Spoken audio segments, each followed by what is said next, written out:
Салам радиосунда жаңылыктар.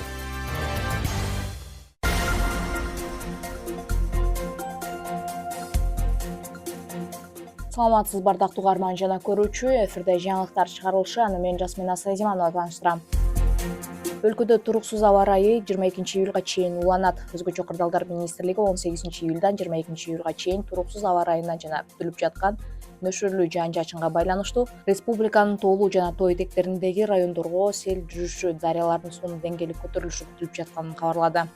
Ошондой эле өзгөчө кырдаалдар министрлиги жарандарды сел коопсуздук эрежелерин сактоого, арыктарды тазалап, жээгин бекемдөөгө, турак үй жайгашкан жерде жаан сууларды агып өтүүгө, ылайыкташтырылган арыктын болушун камсыздоого, үй же сарай салууда, эгин айдоодо сел жүрүү кооптугу бар тилкелерге жакын эместигине өзгөчө көңүл бурууга чакырып, сел учурунда дароо коопсуз жайга кетүүнү, мүмкүнчүлүк болсо үйдөгү свет, суу, газды өчүрүп чыгууну эскертти.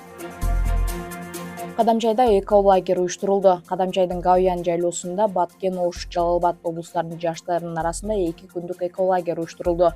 Бул тууралуу райондук бийликтен билдиришти.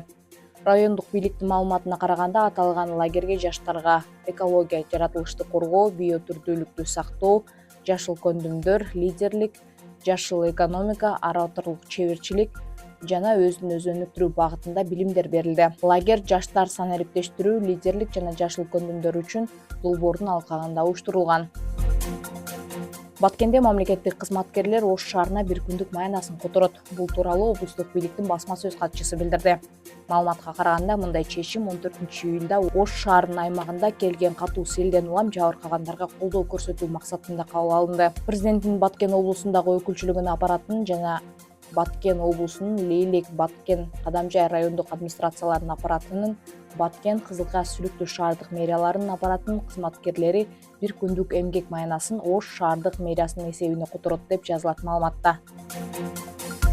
Кызылкаяда 100 бала эс алууга жөнөтүлдү. Кечээ 15 июлда Кызылкая шаардык бийлиги аз камсыз болгон үй бүлөлөрдүн балдарын, майыптыгы бар жана камкорлукка алынган балдарды Ак Суу балдар ден соолугун чыңдоо борборуна жөнөттү. Шаардык бийликтин маалыматы боюнча жалпы 100 бала аталган борборго жөнөтүлдү. Балдарды шаар мэри Асилбек Маткалыков өзү узатып, аларды коопсуздук эрежелерди так сактоого чакырып, көңүлдүү эс алуу каалады. Күндүн маанилүү чыгарылыштары мына ушулар болду. Кийинки эфирден амандашканча саламыңыз түз болсун.